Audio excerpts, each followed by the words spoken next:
Imagine a land where towering mountains touched the sky, where rivers carved their way to the sea, and where people lived for only one thing, their freedom.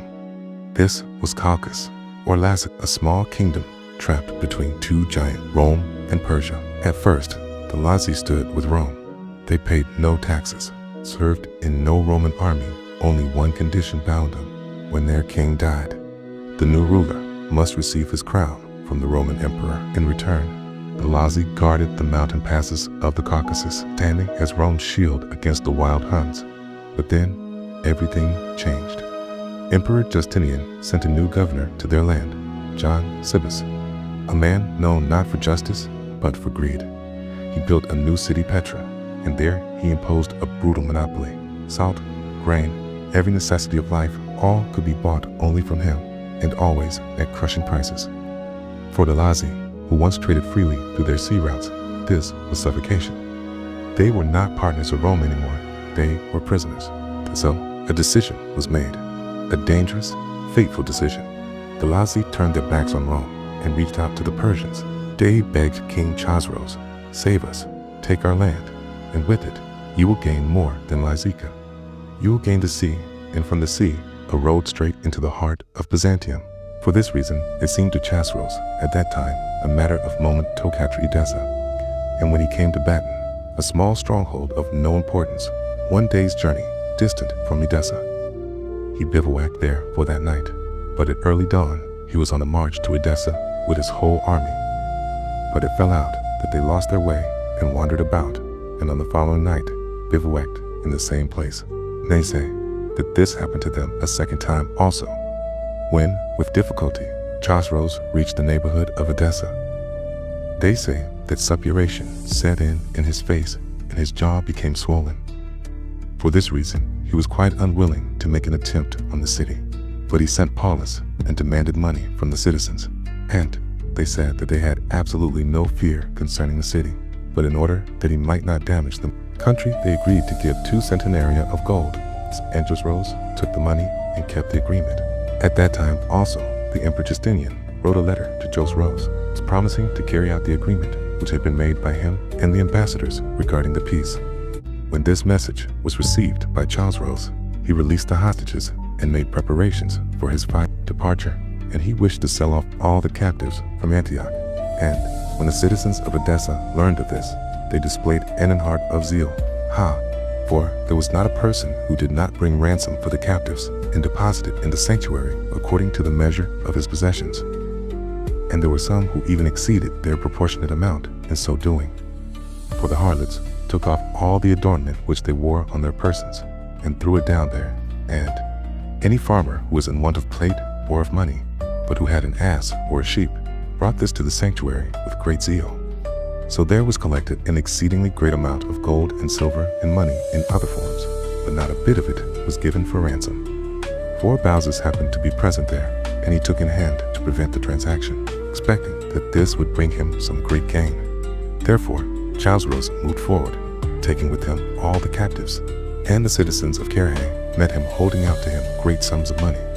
But he said that it did not belong to him, because the most of them are not Christians, but are of the old faith. But when, likewise, the citizens of Constantina offered money, he accepted it, although he asserted that the city belonged to him from his fathers. 503 AD 4. At the time when Carrhae took Amida, he wished also to capture Edessa and Constantina, key.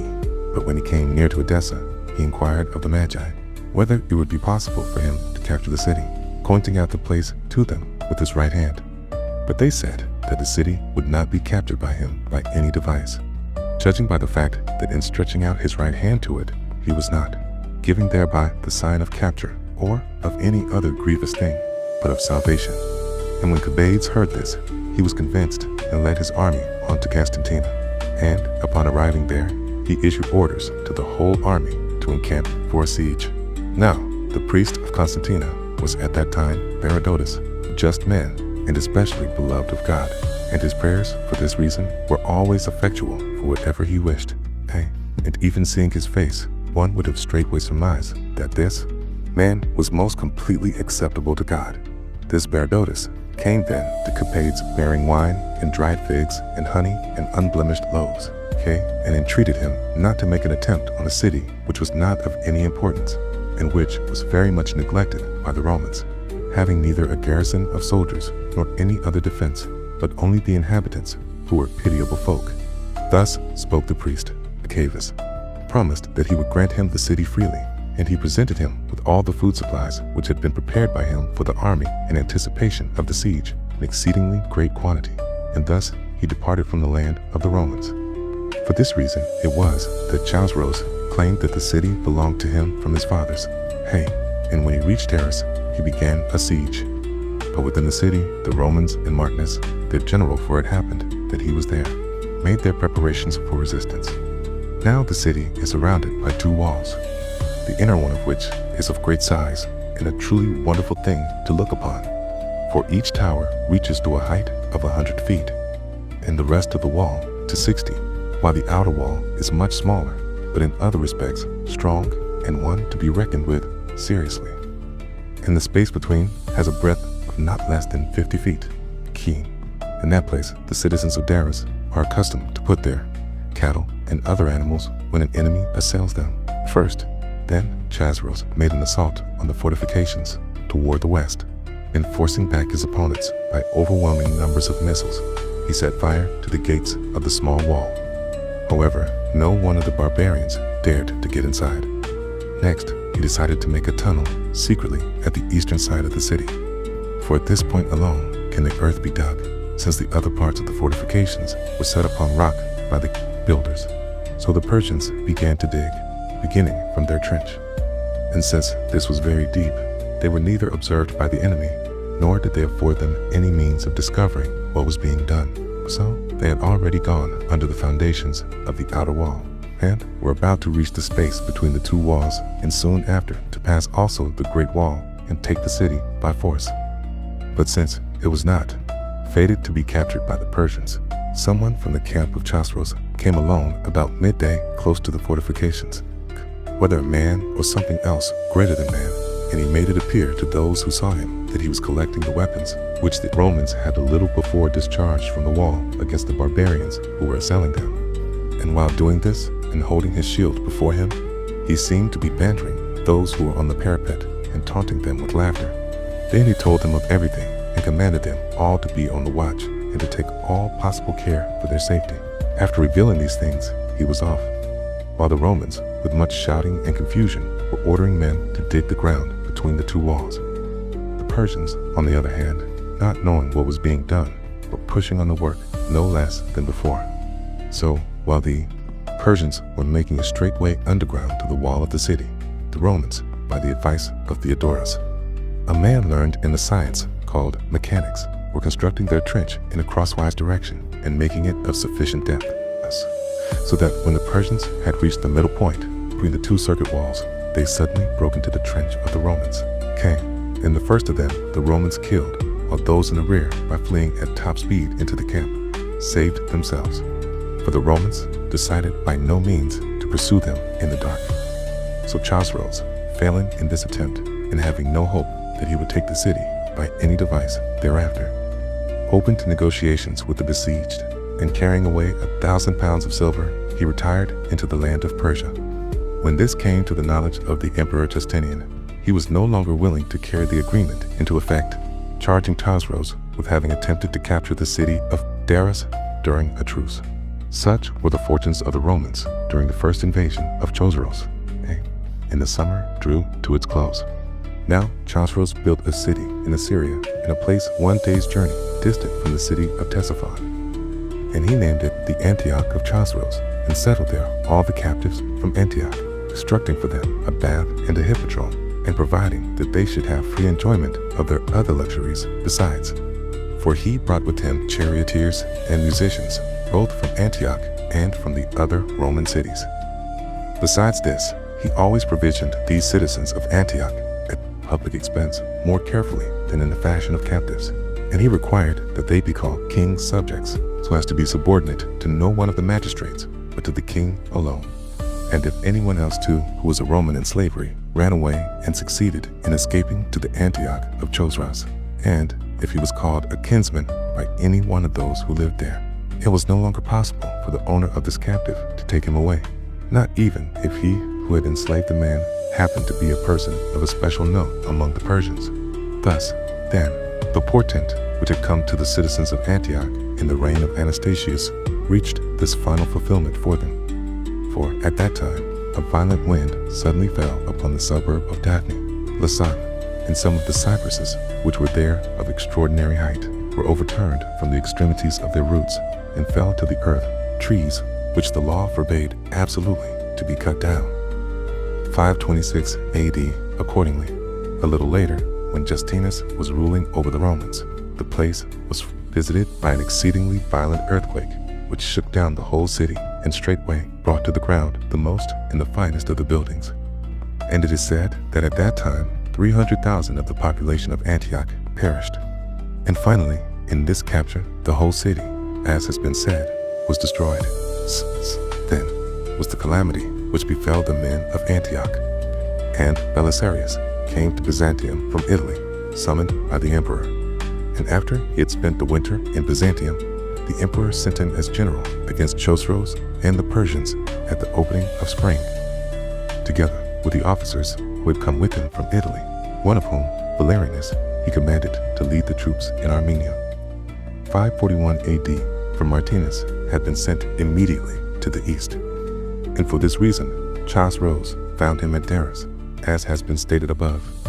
And among the Goths, Vitiges remained in Byzantium, but all the rest marched with Belisarius against Chosroes. At that time, one of the envoys of Vitiges, he who was assuming the name of bishop, died in the land of Persia, and the other one remained there. And the man who followed them as an interpreter withdrew to the land of the Romans. And John, who was commanding the troops in Mesopotamia, arrested him near the boundaries of Constantina, and bringing him into the city, confined him in a prison. There the man, in answer to his inquiries, related everything which had been done. Such, then, was the course of these events. And Belisarius and his followers went in haste, since he was eager to anticipate Chosroes making any second invasion into the land of the Romans. But in the meantime, Chosroes was leading his army against Colchis, where the Lazi were calling him in for the following reason. The Lazi, at first, dwelt in the land of Colchis as subjects of the Romans, but not to the extent of paying them tribute or obeying their commands in any respect, except that, whenever their king died, the Roman emperor would send emblems of the office to him who was about to succeed to the throne. And he, together with his subjects, guarded strictly the boundaries of the land in order that hostile Huns might not proceed from the Caucasus mountains, which adjoined their territory through Lazica, and invade the land of the Romans. And they kept guard without receiving money or troops from the Romans, and without ever joining the Roman armies. But they were always engaged in commerce by sea with the Romans who live on the Black Sea, for they themselves have neither salt, nor grain, nor any other good thing. But by furnishing skins and hides and slaves, they secured the supplies which they needed. But when the event came to pass, in which Gorgians, the king of the Iberians, was concerned, as has been told in the preceding narrative, Roman soldiers began to be quartered among the Lazi. And these barbarians were annoyed by the soldiers, and most of all by Peter, the general, a man who was prone to treat insolently those who came into contact with him. This Peter was a native of Arzanene, which is beyond the river Nympheus, a district subject to the Persians from of old, but while still a child, he had been captured and enslaved by the Emperor Justinian at the time when Justinus, after the taking of Amida, was invading the land of the Persians with Sulla's army. And since his owner showed him great kindness, he attended the school of a grammatist, and at first he became secretary to Justinus. But when, after the death of Anastasius, Justinus took over the Roman Empire, Peter was made a general, and he degenerated into a slave of avarice, if anyone ever did, and showed himself very fatuous in his treatment of all. And later, the Emperor Justinian sent different officers to Lazica, and among them John, whom they called Tebis, a man of obscure and ignoble descent, but who had climbed to the office of general by virtue of no other thing than that he was the most accomplished villain in the world, and most successful in discovering unlawful sources of revenue. This man unsettled and threw into confusion all the relations of the Romans and the Lazi. He also persuaded the Emperor Justinian to build a city on the sea in Lazica, Petra by name. And there he sat as in a citadel and plundered the property of the Lazi for the salt, and all other cargoes which were considered necessary for the Lazi. It was no longer possible for the merchants to bring into the land of Colchis, nor could they purchase them elsewhere by sending for them. But he set up in Petra the so-called monopoly and himself became a retail dealer and overseer of all the handling of these things, buying everything and selling it to the Colchians, not at the customary rates, but as dearly as possible. At the same time, even apart from this, the barbarians were annoyed by the Roman army quartered upon them, a thing which had not been customary previously. Accordingly, since they were no longer able to endure these things, they decided to attach themselves to the Persians and Chosroes, and immediately they sent to them envoys who were to arrange this without the knowledge of the Romans. These men had been instructed that they should take pledges from Chosroes that he would never give up the Lazi against their will to the Romans, and that with this understanding they should bring him with the Persian army into the land. Accordingly, the envoys went to the Persians, and coming secretly before Chosroes, they said, "If any people in all time have revolted from their own friends in any manner whatsoever and attached themselves wrongfully to men utterly unknown to them, and after that, by the kindness of fortune, have been brought back, once more with the greatest rejoicing to those who were formerly their own. Consider, O most mighty king, that such as these are the Lazi, for the Colchians in ancient times, as allies of the Persians, rendered them many good services and were themselves treated in like manner. And of these things there are many records in books, some of which we have, while others are preserved in thy palace up to the present time. But at a later time it came about that our ancestors, whether neglected by you or for some other reason, for we are unable to ascertain anything certain about this matter, became allies of the Romans. And now we and the king of Lazica give to the Persians both ourselves and our land to treat in any way you may desire. And we beg of you to think thus concerning us, if, on the one hand, we have suffered nothing outrageous at the hands of the Romans, but have been prompted by foolish motives in coming to you. Reject this prayer of ours straightway, considering that with you likewise, Colchians will never be trustworthy, for when a friendship has been dissolved, a second friendship formed with others becomes, owing to its character, a matter of reproach. But if we have been in name friends of the Romans, but in fact their loyal slaves, and have suffered envious treatment at the hands of those who have tyrannized over us, receive us, your former allies, and acquire as slaves those whom you used to treat as friends, and show your hatred of a cruel tyranny which has risen thus on our borders, by acting worthily of that justice which it has always been the tradition of the Persians to defend. For the man who himself does no wrong is not just, less he is also accustomed to rescue those who are wronged by others when he has it in his power. But it is worthwhile to tell a few of the things which the accursed Romans have dared to do against us. In the first place, they have left our king only the form of royal power, while they themselves have appropriated the actual authority, and he sits a king in the position of a servant, fearing the general who issues the orders. And they have put upon us a multitude of soldiery, not in order to guard the land against those who harass us, for not one of our neighbors, except, indeed, the Romans, has disturbed us, but in order that they may confine us as in a prison, and make themselves masters of our possessions, and purposing to make more speedy the robbery of what we have.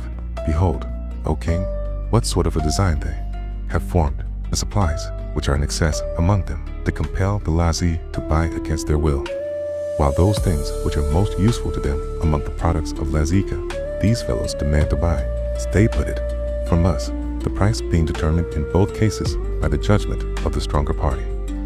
And thus they are robbing us of all our gold, as well as of the necessities of life, using the fair name of trade, but in fact oppressing us as thoroughly as they possibly can. There has been set over us as ruler a huckster, who has made our destitution a kind of business by virtue of the authority of his office. The cause of our revolt, therefore, being of this sort, has justice on its side, But the advantage which you yourselves will gain if you receive the request of the Lazi, we shall forthwith tell. To the realm of Persia, you will add a most ancient kingdom. And as a result of this, you will have the power of your sway extended, and it will come about that you will have a part in the sea of the Romans through our land, and after thou hast built ships in this sea, O king, it will be possible for thee with no trouble to set foot in the palace in Byzantium, for there is no obstacle between. And one might add that the plundering of the land of the Romans every year by the barbarians along the boundary will be under your control. For surely you also are acquainted with the fact that up till now the land of the Lazi has been a bulwark against the Caucasus Mountains. So, with justice leading the way and advantage added thereto, consider that not to receive our words with favor would be wholly contrary to good judgment. So spoke the envoys. And Chosroes, delighted by their words, promised to protect the Lazi, and inquired to the envoys whether it was possible for him to enter the land of Colchis with a large army. For he said that previously he had heard many persons report that the land was exceedingly hard to traverse, even for an unimpeded traveler, being extremely rugged and covered very extensively by thick forests of wide-spreading trees. But the envoys stoutly maintained to him that the way through the country would be easy for the whole Persian army. They cut the trees and threw them into the places which were made difficult by precipices, and they promised that they themselves would be guides of the route and would take the lead in this work for the Persians. Encouraged by this suggestion, Chosroes gathered a great army and made his preparations for the inroad, not disclosing the plan to the Persians except those alone to whom he was accustomed to communicate his secrets, and commanding the envoys to tell no one what was being done. And he pretended that he was setting out into Iberia in order to settle matters there. For a Hunnic tribe, he kept saying in explanation, had assailed the Persian domain at that point. At this time, Belisarius had arrived in Mesopotamia and was gathering his army from every quarter. And he also kept sending men into the land of Persia to act as spies, and wishing himself to encounter the enemy there if they should again make an incursion into the land of the Romans. He was organizing on the spot and equipping the soldiers, or for the most part, without either arms or armor, and in terror of the name of the Persians. Now the spies returned and declared that for the present there would be no invasion of the enemy, for Chosroes was occupied elsewhere with a war against the Huns, and Belisarius, upon learning this, wished to invade the land of the enemy immediately with his whole army.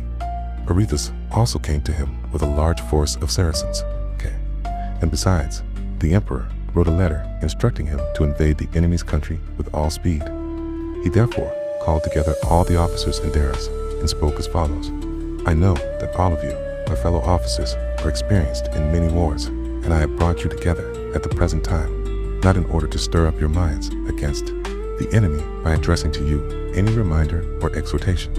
For I think that you need no speech that prompts to daring, but in order that we may deliberate together among ourselves, and choose rather the course which may seem fairest and best for the cause of the emperor. For war is wont to succeed by reason of careful planning more than by anything else. Now it is necessary that those who gather for deliberation should make their minds entirely free from modesty and from fear, for fear, by paralyzing those who have fallen into it, does not allow the reason to choose the nobler part, and modesty obscures what has been seen to be the better course and leads investigation the opposite way. If, therefore, it seems to you that any purpose has been formed, either by our mighty emperor or by me concerning the present situation, let no thought of this enter your minds. For, as for him, he is altogether ignorant of what is being done, and is therefore unable to adapt his moves to opportune moments. There is therefore no fear but that in going, contrary to him, we shall do that which will be of advantage to his cause. And as for me, since I am human and have come here from the west after a long interval, it is impossible that some of the necessary things should not escape me, so it behoves you, without any too modest regard for my opinion, is to say outright whatever is going to be of advantage for ourselves and for the emperor. Now, in the beginning, fellow officers, we came here in order to prevent the enemy from making any invasion into our land, but at the present time, since things have gone better for us than we had hoped, it is possible for us to make his land the subject of our deliberation, And now that you have been gathered together for this purpose, okay, it is fair, I think, that you should tell without any concealment what seems to each one best and most advantageous. Thus spoke Belisarius. Peter and Bouzes urged him to lead the army without any hesitation against the enemy's country, and their opinion was followed immediately by the whole council. Sithanctus, however, and Theoctestus, the commanders of the troops in Lebanon, said that, while they too had the same wish as the others concerning the invasion, they feared that if they abandoned the country of Phoenicia and Syria, Alamandarus would plunder it at his leisure, and that the emperor would be angry with them, because they had not guarded and kept unplundered the territory under their command, and for this reason they were quite unwilling to join the rest of the army in the invasion. But Belisarius said that the opinion of these two men was not in the least degree true, for it was the season of the vernal equinox, and at this season the Saracens always dedicated about 2 months to their god, and during this time never undertook any inroad into the land of others. Agreeing, therefore, to release both of them with their followers within 60 days, he commanded them also to follow with the rest of the army. So Belisarius was making his preparati on for the invasion with great zeal. But Chosroes and the Median army, after crossing Iberia, reached the territory of Lazica under the leadership of the envoys. There, with no one to withstand them, they began to cut down the trees which grow thickly over that very mountainous region, rising to a great height and spreading out their branches remarkably, so that they made the country absolutely impassable for the army. And these they threw into the rough places, and thus rendered the road altogether easy. And when they arrived in the center of Colchis, the place where the tales of the poets say that the adventure of Medea and Jason took place, Bouzes, the king of the Lazi, came and did obeisance to Chosroes, son of Carrhae, as lord, putting himself together with his palace and all Lazica into his hand. Now there is a coast city named Petra in Colchis on the sea, which is called the Euxine, which in former times had been a place of no importance, but which the Emperor Justinian had rendered strong and otherwise conspicuous by means of the circuit wall and other buildings which he erected. When Chosroes ascertained that the Roman army was in that place with John, he sent an army into General Antioch against them in order to capture the place at the first onset. But John, upon learning of their approach, gave orders that no one should go outside the fortifications, nor allow himself to be seen from the parapet by the enemy. And he armed the whole army and stationed them in the vicinity of the gates, commanding them to keep silence and not allow the least sound of any kind to escape from them. So the Persians came close to the fortifications, and since nothing of the enemy was either seen or heard by them, they thought that the Romans had abandoned the city and left it, destitute of men. For this reason, they closed in still more around the fortifications, so as to set up ladders immediately, since no one was defending the wall.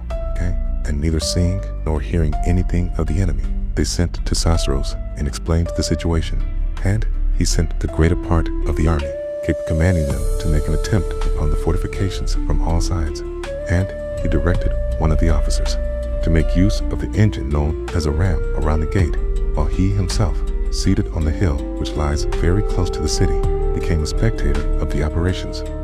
And straightway the Romans opened the gates all of a sudden, and unexpectedly fell upon and slew great numbers of the enemy, and especially those stationed about the ram. The rest with difficulty made their escape together with the general, and were saved. And Chosroes, filled with rage, impaled Antioch, since he had been out-generaled by John, a tradesman and an altogether unwarlike man. But some say that not Antioch, but the officer commanding the men who were working the ram was impaled.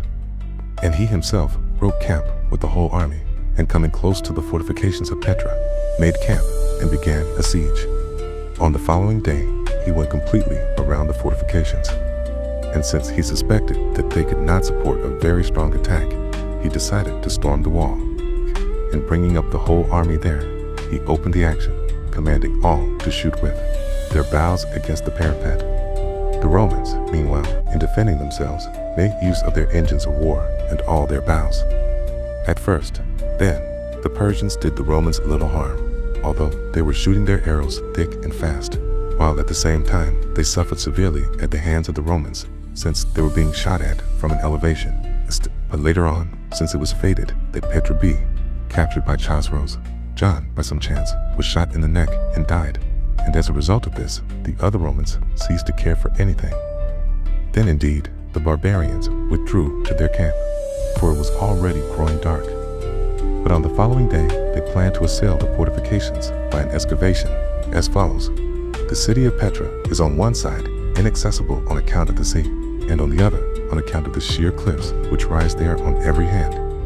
Indeed, it is from this circumstance that the city has received the name it bears, and it has only one approach on the level ground, and that not very broad.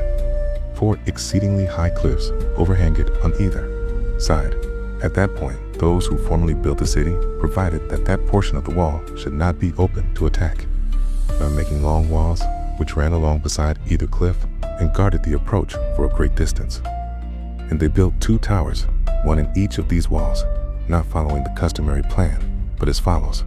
They refused to allow the space in the middle of the structure to be empty, but constructed the entire towers from the ground up to a great height of very large stones which fitted together, in order that they might never be shaken down by a ram or any other engine. Such, then, are the fortifications of Petra. But the Persians secretly made a tunnel into the earth and got under one of the 2 towers, and from there carried out many of the stones, and in their place put wood, which a little later they burned. And the flame, rising little by little, weakened the stones, and all of a sudden shook the whole tower violently, and straightway brought it down to the ground. Okay? And the Romans, who were on the tower, perceived what was being done in sufficient time so that they did not fall with it to the ground, but they fled and got inside the city wall. And now it was possible for the enemy to storm the wall from the level, and thus, with no trouble, to take the city by force. The Romans, therefore, in terror, opened negotiations with the barbarians, and receiving from Chosroes pledges concerning their lives and their property, they surrendered to him both themselves and the city. 541 AD. Thus, Chosroes captured Petra, and finding the treasures of John, which were extremely rich, he took them himself. But besides this, neither he himself nor anyone else of the Persians touched anything, and the Romans, retaining their own possessions, mingled with the Median army. Meantime, Belisarius and the Roman army, having learned nothing of what was being done there, were going in excellent order from the city of Darius toward Nisibis. And when they had reached the middle of their journey, Belisarius led the army to the right, where there were abundant springs of water and level ground sufficient for all to camp upon. And there he gave orders to make a camp at about 42 stades from the city of Nisibis. But all the others marveled greatly that he did not wish to camp close to the fortifications, and some were quite unwilling to follow him. Belisarius therefore addressed those of the officers who were about him thus: "It was not my wish to disclose to all what I am thinking, for talk carried about through a camp cannot keep secrets, for it advances little by little until it is carried out even to the enemy. But seeing that the majority of you are allowing yourselves to act in a most disorderly manner, and that each one wishes to be himself supreme, commander in the war, I shall now say among you things about which one ought to keep silence. Mentioning, however, this first, that when many in an army follow independent judgments, it is impossible that anything needful be done. Now, I think that Chosroes, in going against other barbarians, by no means left his own land without sufficient protection, and in particular, this city, which is of the first rank, and is set as a defense to his whole land. In this city, I know well that he has stationed soldiers in such number and of such valor as to be sufficient to stand in the way of our assaults. And the proof of this you have near at hand. For he put in command of these men the general Nabats, who, after Chosroes himself at least, seems to be first among the Persians in glory and in every other sort of honor. This man, I believe, will both make trial of our strength and will permit of our passing by on no other condition than that he be defeated by us in battle. If, therefore, the conflict should be close by the city, the struggle will not be even for us and the Persians. For they, coming out from their stronghold against us, in case of success, should it so happen, will feel unlimited confidence in assailing us. And in case of defeat, they will easily escape from our attack. For we shall only be able to pursue them a short distance, and from this no harm will come to the city, which you surely see cannot be captured by storming the wall when soldiers are defending it. But if the enemy engage with us here and we conquer them, I have great hopes, fellow officers, of capturing the city. For while our antagonists are fleeing a long way, we shall either mingle with them and rush inside the gates with them, as is probable, or we shall anticipate them and compel them to turn and escape to some other place, and thus render Nisibis, without its defenders, easy of capture for us. When Belisarius had said this, all the others except Peter were convinced, and they made camp and remained with him. He, however, associating with himself John, who commanded the troops in Mesopotamia and had no small part of the army, came up to a position not far removed from the fortifications, about 10 stades away, and remained quietly there. But Belisarius marshaled the men who were with him as if for combat, and sent word to Peter and his men also to hold themselves in array for battle until he himself should give the signal. And he said that he knew well that the barbarians would attack them about midday, remembering, as they surely would, that while they themselves are accustomed to partake of food in the late afternoon, the Romans do so about midday. So Belisarius gave this warning, but Peter and his men disregarded his commands, and about midday, being distressed by the sun, for the place is exceedingly dry and hot, they stacked their arms, and with never a thought of the enemy, began to go about in disorderly fashion and eat gourds which grew there. And when this was observed by Nabits, he led the Persian army running at full speed against them. And the Romans, since they did not fail to observe that, the Persians were coming out of the fortifications, for they were seen clearly because moving over a level plain sent to Belisarius, urging him to support them. And they themselves snatched up their arms, and in disorder and confusion confronted their foe. Belisarius and his men, even before the messenger had reached them, discovered by the dust the attack of the Persians and went to the rescue on the run. And when the Persians came up, the Romans did not withstand their onset, but were routed without any difficulty, and the Persians, following close upon them, killed 50 men, and seized and kept the standard of Peter, and they would have slain them all in this pursuit. For the Romans had no thought of resistance, if Belisarius and the army with him had not come upon them and prevented it. For as the Goths, first of all, came upon them with long spears in close array, the Persians did not await their attack, but beat a hasty retreat. And the Romans, together with the Goths, followed them up and slew 150 men.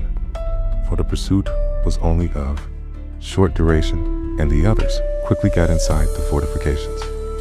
Then indeed all the Romans withdrew to the camp of Belisarius, and the Persians on the following day set up on a tower, instead of a trophy, the standard of Peter, and hanging sausages from it. They taunted the enemy with laughter.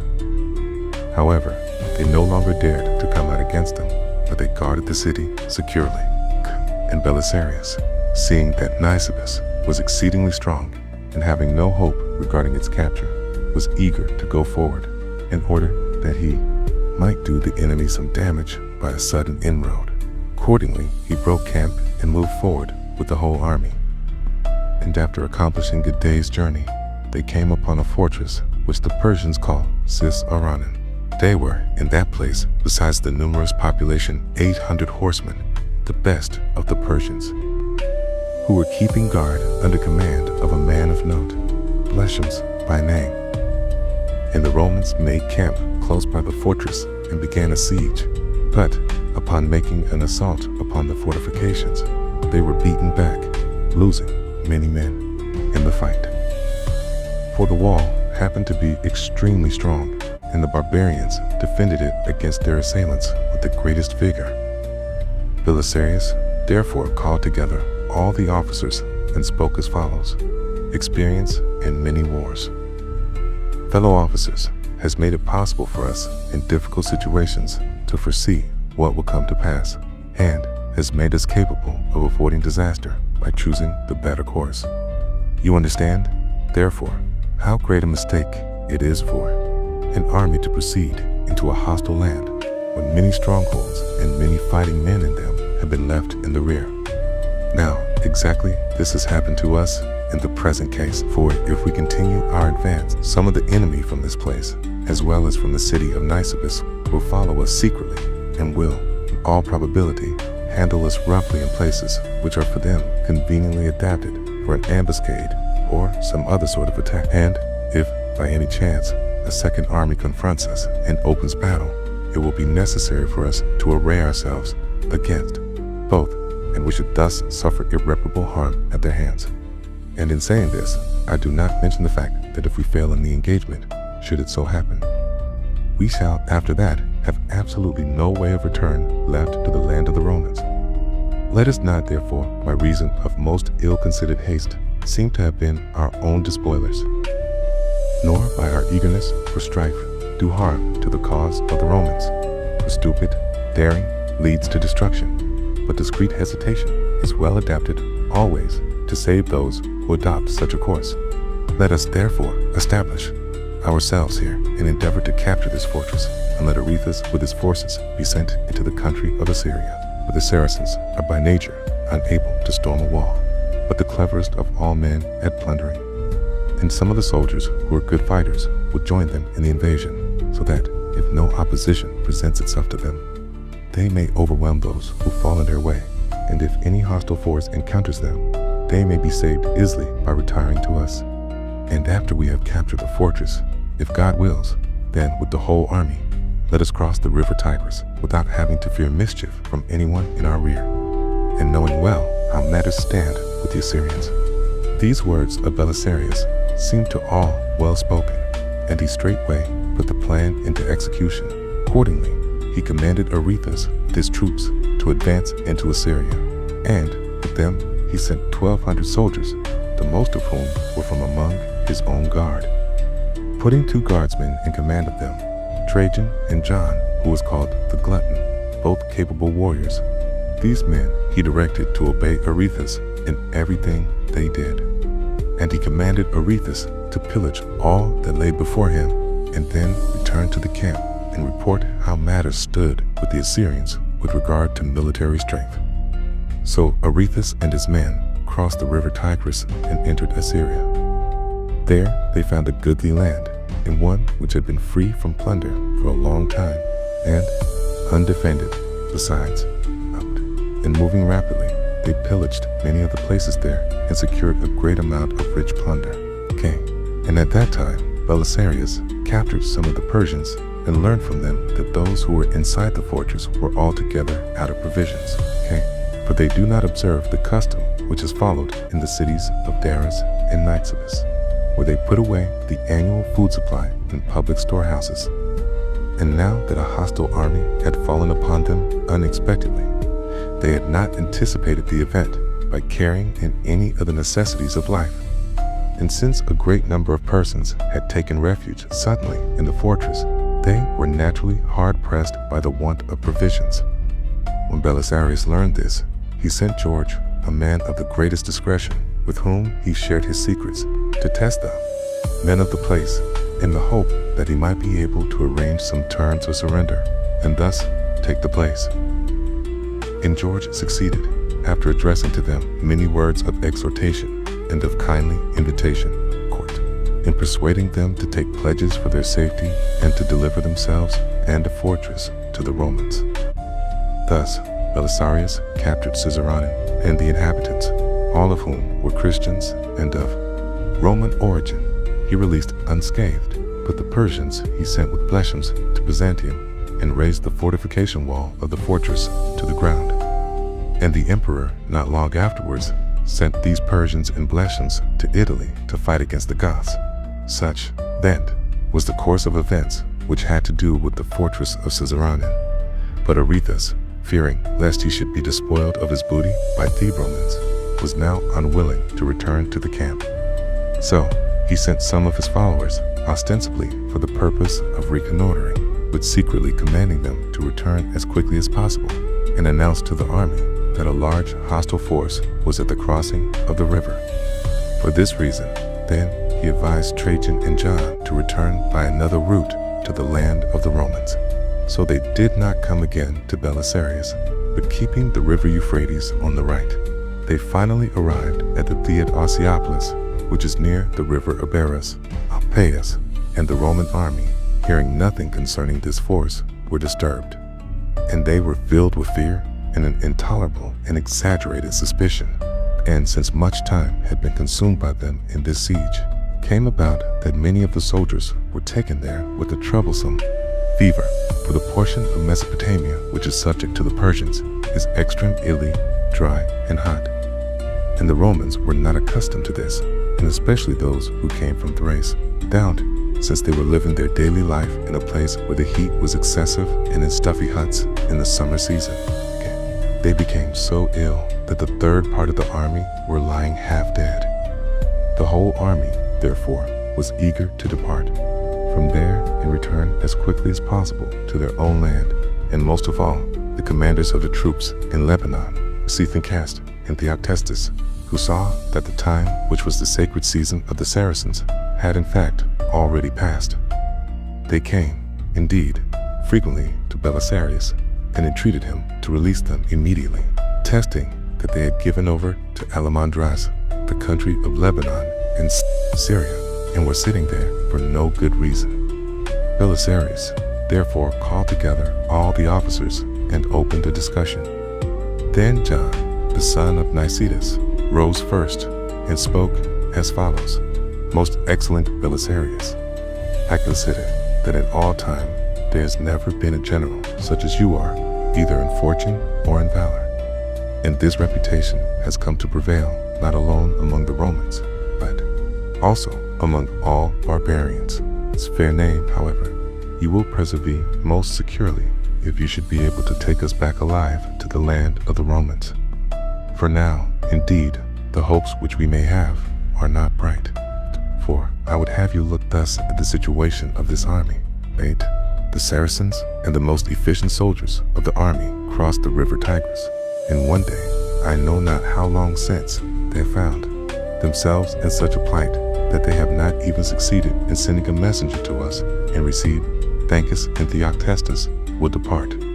As you see, surely, believing that the army of Alamanderas is almost at this very moment in the midst of Phoenicia, pillaging the whole country there. And among those who are left, the sick are so numerous that those who will care for them and convey them to the land of the Romans are fewer in number than they are by a great deal. Under these circumstances, if it should fall out that any hostile force should come upon us, either while remaining here or while going back, not a man would be able to carry back word to the Romans in Daris of the calamity which had befallen us. For as for going forward, I consider it impossible even to be spoken of. While, therefore, some hope is still left, it will be of advantage both to make plans for the return and to put the plans into action. For when men have come into danger, and especially such danger as this, it is downright folly for them to devote their thoughts not to safety, but to opposition to the enemy. So spoke John, and all the others expressed approval. In becoming disorderly, they demanded that the retreat be made with all speed. Accordingly, Belisarius laid the sick in the carts and let them lead the way, while he led the army behind them. Okay? And as soon as they got into the land of the Romans, he learned everything which had been done by Aretas. But he did not succeed in inflicting any punishment upon him, for he never came into his sight again. So ended the invasion of the Romans. And after Chosroes had taken Petra, it was announced to him that Belisarius had invaded the Persian territory, and the engagement near the city of Nisibis was reported, as also the capture of the fortress of Caesarana, and all that the army of Aretas had done after crossing the river Tigris. Straightway, then, he established a garrison in Petra. And with the rest of the army and those of the Romans who had been captured, he marched away into to the land of Persia. Such then were the events which took place in the second invasion of Chosroes, and Belisarius went to Byzantium at the summons of the emperor and passed the winter there. When you hear the word Jerusalem, what comes to mind for some of you? It may be the religious importance of the city. For others, it may be the politics surrounding it. Okay. But beyond all of these things, it's first and foremost a city. It has a history spanning thousands of years, having been destroyed and rebuilt multiple times throughout its existence. One of the most famous sieges in history was the Siege of Jerusalem by the armies of Rome in 70 AD, which resulted in the destruction of the Second Temple and the dispersal of the Jewish people. Yet, this wasn't the only time the city came under attack. There were several other sieges before and after this, one of which was the Siege of Jerusalem in 614 AD, during the reign of the Sassanid king Chosroes II. Let's get into it. Imagine a king marching into enemy lands for the third time, not for conquest or to put down a rebellion, but for revenge, gold, and the city. Imagine another king holding the fate of his people in his hands, struggling with his conscience, torn between his oath, his city, and a king who would show no mercy. This is the story of Chosroes' march to the Holy Land in the city that refused to fall. The year is 614 AD. A king marches his army into the city of Jerusalem. His name is Chosroes II, otherwise known as Carrhae, the great king of kings of the Sassanid Empire. The Persian king had come to punish the patriarch Sophronius in the city of Jerusalem for defying him. 5 years prior, he demanded that Sophronius pay tribute to him, but the patriarch refused. He also demanded that the true cross, an artifact revered by Christians, be handed over. This was also refused. These demands led to the sack of Jerusalem in 613, but the city remained in Christian hands despite heavy casualties and material losses. During the retreat, the Persians took hostages from among the citizens of Jerusalem, including the aforementioned Sophronius. They also left behind a garrison in the city to ensure compliance with the terms set out by Cyrus, namely that Jerusalem would pay a yearly tribute of 300 pounds of gold. However, the city failed to pay up the following year.